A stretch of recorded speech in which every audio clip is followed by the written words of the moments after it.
Aujourd'hui, nous sommes le 7 Adar, le jour de la Yortzeit de Moshe Rabbeinu.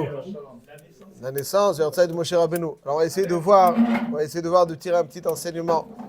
Qu'il y a une hashpa'a de l'événement qui se reproduit chaque année à cette date. Comme on sait que les événements du calendrier ne sont pas simplement des événements du passé, Bayamim Ahem, mais aussi Bazman Azeh, quelque chose. Donc, qu'est-ce qui, finalement, essayons de saisir un petit peu la portée de ce jour.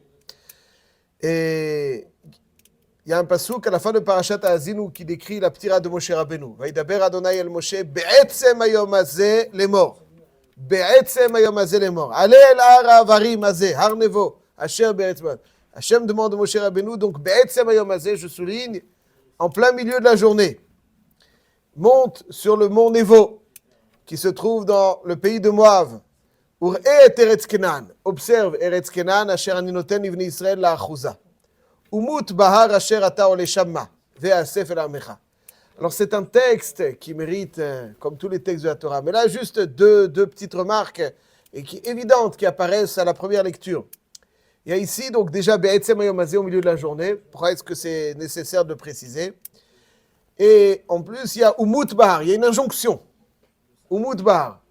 Ça veut dire que quelqu'un meurt passivement, mais là on demande à quelqu'un de mourir. Actif. Umut bahar. C'est pas une description. Tu mourras dans. Umut bahar. Tu dois mourir. Donc ça veut dire qu'il y a un tzivouï, une injonction. Umut bahar asher ata ole shamma. Comment on peut donner un ordre à un homme de mourir? A priori, un homme subit la mort. Il ne la décide pas, il ne la réalise pas, il la subit. Mais chez Moshe Rabbeinu, c'est pas comme ça, Umut.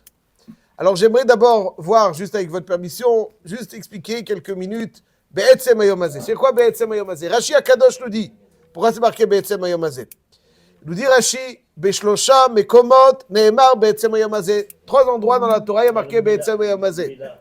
Alors, c'est intéressant ce que vous dites, M. Cohen, c'est une bonne question, mais Rachid ne le rapporte pas celui-ci, c'est quelque chose qu'il faut penser, mais on en parlera une autre fois. En tout cas, le premier passouk que Rachid rapporte, Be'etzem hayom hazeh, Noah, Be'etzem hayom hazeh, ban Noah. Pourquoi est-ce que, donc, en plein milieu de la journée, pourquoi on a besoin de préciser qu'en plein milieu de la journée, ban Noah? Parce qu'il y avait des opposants, Noah. Il disait, mais si on sent qu'il est sur le point de rentrer dans la Teva, on ne le laissera pas. Ça, c'est donc les contemporains noirs. On ne le laissera pas rentrer dans la Teva. Imanu margishin bo, enanu menichin oto likanes bateva. Velod, pas simplement on ne le laissera pas, mais en plus, anu notlim kshilim vikardumot uvakim, on va lui éclater la Teva. Dès qu'on sent qu'il va rentrer, il peut maintenant la construire. Mais dès qu'on sent qu'il veut rentrer, il ne rentrera pas. En noir ne rentrera pas dans sa teva. On l'empêchera, on lui brisera la teva. Ma'akadosh baruch hu, aha, kacha. Vous pensez, areni bachitz-niso bechatzi hayom.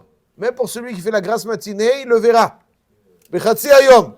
V'chol bishi biyado koach libchot. On vous veut. Bon ira otrem. Be'etzem hayom hazeh. C'est à chaque fois qu'il y a des opposants, et donc ils disent, on ne va pas laisser, Hachem il dit, Be'etzem hayom hazeh. Donc pour Noach, c'est contemporain, il dit on ne va pas le laisser rentrer. Ah bon? Bah alors Be'etzem hayom hazeh. Deuxième fois, il y a marqué Be'etzem hayom hazeh, M. Cohen, Misraïm. Il y a marqué Be'etzem hayom hazeh otzi Adonai, et Israël be'atzmaim. Les filles, Shayu Mitzraïm omrim, Bekar vekar. Bekar vekar, c'est comme s'il prêtait serment. Bekar vekar, sur ça et ça. Si on sent que le Ham Israël, on ne va pas le laisser sortir. On va, etc. Amar HaKadosh Baruch Hu, הריני מוציאן בחצי היום, וכל מי שיש בו כוח למחות, ויבוא וימחה. Ça, on peut discuter. יבוא וימחה. Donc tout celui qui est יבוא וימחה. Ça, c'est donc la deuxième fois. Troisième fois. במיתתו של משה נאמר בעצם היום הזה. Pourquoi alors que quelqu'un s'opposait à la mort de Moshe? Oui. Yu Israël omrim bekar vekar. Donc il im anu margishin bo en anu menichin oto. On le laissera pas mourir. Il dit Adam sheotzianu. Comment il le savait? Hachem, Il le savait que les autres le savaient qu'il y avait une C'est-à-dire, eux, ils ont dit en tout cas, on ne laissera pas Moshe Rabbeinu mourir. L'homme Israël, il a décidé, on ne laissera pas Moshe Rabbeinu. Comment vous avez deviné la question, M. Cohen? Qu'est-ce que ça veut dire? Ouais. Qu'est-ce que ça veut dire ne pas laisser quelqu'un mourir? On va le faire réveiller. Imanu margishin bueno enanu manihinoto. Il dit pourquoi? Adam sheotzianu mimitzraim. Kara lanu et hayam. Horid lanu et aman. Giz lanu et aslav. Hela lanu et habe'er. Natan lanu et haTorah. Enanu manichinoto. Hein? Amar HaKadosh Baruch Hu, Areni bachniso bechatzi hayom. Et c'est trop tard, vous dites. C'est toujours comme ça, vous savez, M. Cohen. Pourquoi vous n'avez pas fait la manifestation petite CGT? On veut que Moshe C'est qu'au rocher, vous pensez. C'est comme ça. C'est comme ça. Malheureusement, l'homme est ainsi fait. Quand l'homme est ainsi fait. Quand il a les beaux cadeaux sous la main, il ne les apprécie pas. C'est quand ils sont sur le point de partir qu'il les apprécie. C'est comme ça, c'est la nature humaine malheureuse. Bon, en tout cas, Moshe Rabbeinu, quand il était sur le point de partir, il a dit, le Ham Israël dit, on ne le laissera pas mourir. Comment ils font? Comment on fait pour ne pas laisser quelqu'un mourir? La prière. Bon, c'est une réponse. C'est une réponse un peu Moshe Alevi. Voilà. Mais ce qui est intéressant aussi, donc, Be'etzem Hayom Hazeh, ça veut dire, si on relit le texte, il s'avère que Be'etzem Hayom Hazeh, le Ham Israël a dit, on s'oppose à sa mort, on ne le laissera pas mourir. Alors, on peut empêcher quelqu'un de rentrer dans la Teva, on peut empêcher quelqu'un de sortir de Mitzraïm, mais on ne peut pas empêcher quelqu'un de mourir. Ou Moutbar, il y a une injonction, Moutbar. Bah, pshat. Alors, ce que je vais dire, c'est marqué dans le Shem Mishmuel, Shabbat Shuvah, Tavresh Ayin Gimel. Et pour juste un petit peu mieux raffiner la chose, je vous propose une Gemara dans Masechet Brachot, Daf Samech Aleph Amud Bet. On connaît l'histoire avec Rabbi Akiva. Bakil Kilot Barabim, Ve'osek Batorah. N'est-ce pas? C'est Rabbi Akiva, il ne pouvait pas sans Torah. Alors, la Gemara nous raconte, Bosha Sheotziu et Rabbi Akiva à la Hariga. Au moment où on a sorti Rabbi Akiva, pour le tuer malheureusement, Zman Kirat Shmaya, c'était Zman Kirat Shma. Vayu sorkin et besaro bemasrikot shel barzel. Vaya mekabel alav ol malchut shamaim. Donc, c'est-à-dire, on était en train de faire souffrir atrocement. Et qu'est-ce qu'il faisait, lui, pendant qu'il le faisait souffrir atrocement? Shema Israël. Comment il pouvait se concentrer sur Shema Israël quand on le fait souffrir atrocement? Amrolo talmidav Rabbeinu atkan. Amar lahem kol yama yaiti mitztaer al pasuk ze bechol nafshecha afilu notel et nishmatcha. Amarti matai yavo liyadi v'akaimenu ועכשיו שבא לידי לא אקיימנו. היה מעריך באחד עד שיצתה נשמתו באחד. Donc il était מעריך באחד et son âme est sortie באחד. On y revient. יצתה בת קול ואמרה אשריך רבי עקיבא שיצאה נשמתך באחד. אשריך רבי עקיבא שיצאה נשמתך באחד. Alors il y a beaucoup de svarim qui expliquent entre autres Rabbi Tzadok HaKohen Milouvlin, le prix de Tzadik. Il dit, quel est le pshat dans cette Gemara? Il dit comme ça, Rabbi Akiva, on croit qu'il souffrait dans le... Rabbi Akiva, malheureusement, les goïm, il le faisait souffrir atrocement. Mais lui, Echzir Nishmato Be'echad, ça veut dire avec Echad. Pas seulement, on ne vient pas décrire. C'est-à-dire qu'il a été Nidbak Ba'kadosh Baruch Hu, Batayavo Liyadi Va'kaimenu, ça veut dire, lui, il avait la capacité dans son immensité d'être Nidbak dans Hachem, et vous savez, d'être aspiré, aimanté. Aimanté, son âme pouvait être aimantée, mais il l'a gardé. Parce qu'il y a une mitzvah, il faut vivre. Hachem, il attend de nous qu'on soit là. Donc, il pouvait être aimanté. Mais quand il... avec Echad, par la Achdout, ça c'est ce qu'on appelle Mitat Neshika. Le baiser divin, ça veut dire que c'est quoi une Neshika? C'est Neshika. Neshika, Hashaka. Il s'est collé à Hachem. Ça, c'est Be'echad. C'est pas simplement au moment où il a dit Echad. C'est avec Echad. Avec Hachem, avec cette Achdout. Il t'achède Hachem.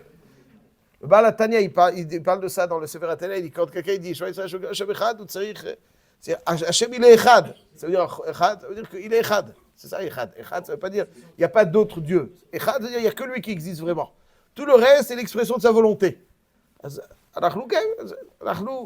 se rallie à cette achdout. Donc, Yatsa Nishmato Be'echad. Yatsa Nishmato Be'echad, avec le Echad. Le dit le Shem Mishmuel.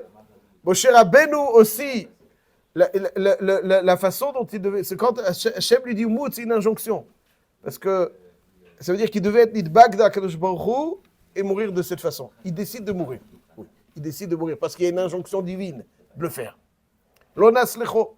Ça veut dire qu'il était aussi en forme que plus jeune. C'est-à-dire il avait. Mais Akadosh Baruch Hu lui a dit. Donc c'est un tzivoui d'Hachem d'être Nidbak Be'echad. Aval, il dit le Shem Ishmuel. Le Ham Israël, donc le Ham Israël savait que Moshe Rabbeinu n'allait pas subir la mort. Il allait l'initier. Sa mort. Ne pas subir. Un être humain, il n'est pas à niveau de Moshe, il subit. Aval Moshe Rabbeinu, il décide. Il décide d'être Nidbak dans Hachem.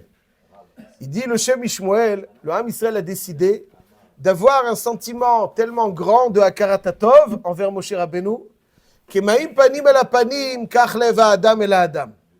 vont le retenir. Comment ils vont le retenir? Ils vont l'observer avec un sentiment.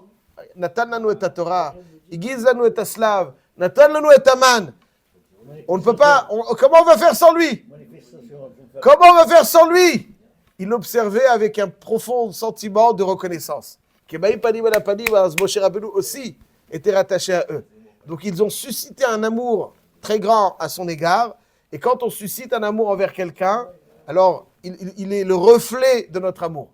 N'est-ce pas? Donc le visage d'un homme est le reflet, donc le cœur d'un homme est le reflet du cœur qu'il a face à lui.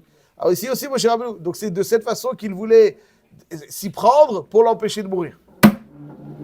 Il doit être Nidbak Hashem, c'est là, on va le tirer vers nous, il va être rattaché à nous.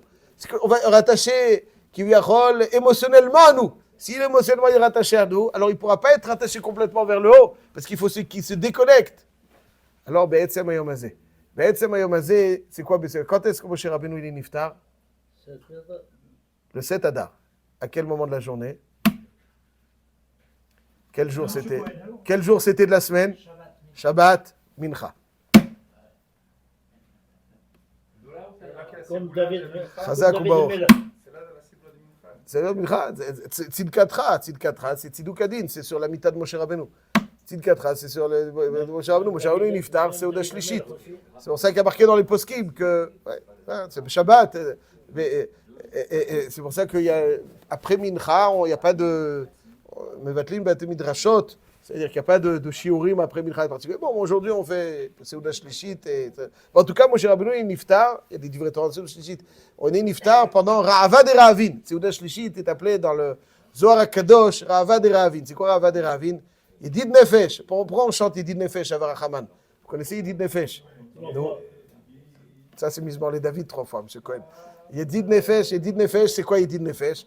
Hein, vous avez une fois traduit le mot le verset Yedid Nefesh, c'est le passage. Hein, c'est un passage de folie. De folie. Nafshi cholat ahavatecha. C'est-à-dire, l'homme déclare dans ce chant qu'il est malade amoureux. C'est ça que ça veut dire. Nafshi cholat ahavatecha.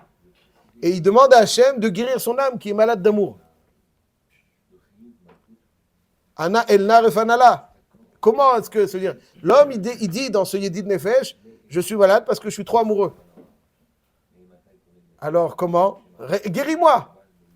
Ana elna refanala behar otla noam zivach. Zivecha. Az titrazek vetitrape. Ça veut dire, si tu lui montres à mon âme ton rayonnement, ça la réconfortera. Tu la guériras. Az titrazek vetitrape, vaitala simchat olam. Cette traduction, dommage, il ne faut pas, on s'assoit, c'est un chant splendide. Alors, donc, et pourquoi on le chante à Seuda Shlishit, ce chant? Parce que Seuda Shlishit, dans la Kabbalah, c'est là où l'homme, il a le plus soif. Ra'ava de Ra'avin.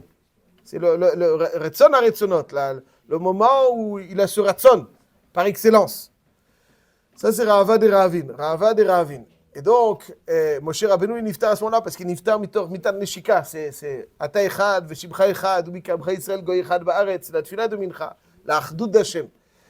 Et donc, l'homme, il a une tendance, une volonté d'être mitached avec Hachem. C'est à ce moment-là que Moshe Rabbeinu niftar mitor dvekut. C'est-à-dire que quelque part, Kadosh Baruch Hu, il a dit Be'etzem hayom hazeh, ça veut dire que même si vous allez le tirer, mais il y a un moment qui est irrésistible. Le moment où Seuda Shlishit. Rahava de Rahavin. Et c'est de cette façon que Moshe Rabbeinu a rendu l'âme. Alors, Be'etzem hayom hazeh, c'est pas Dafka midi, c'est en plein jour, vraisemblablement. Et ça, c'est à ce moment-là que Moshe Rabbeinu est niftar, donc le jour de Zayin Adar, qui était un Shabbat à Seuda Shlishit, dans le moment de Seuda Shlishit. Ça, c'est donc les sods qu'on donne. Moshe Rabbeinu est niftar, mitoch. Il y avait donc quelque part une lutte, entre guillemets, positive. Il y en a qui ils aimaient Moshe Rabbeinu avec de toute leur force, que comme ça, ils pensaient le retenir.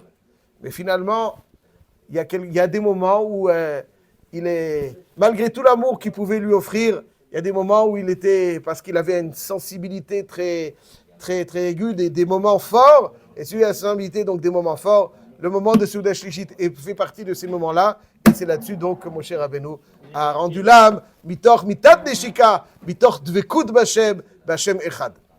Il faut monter dans la montagne, Shabbat.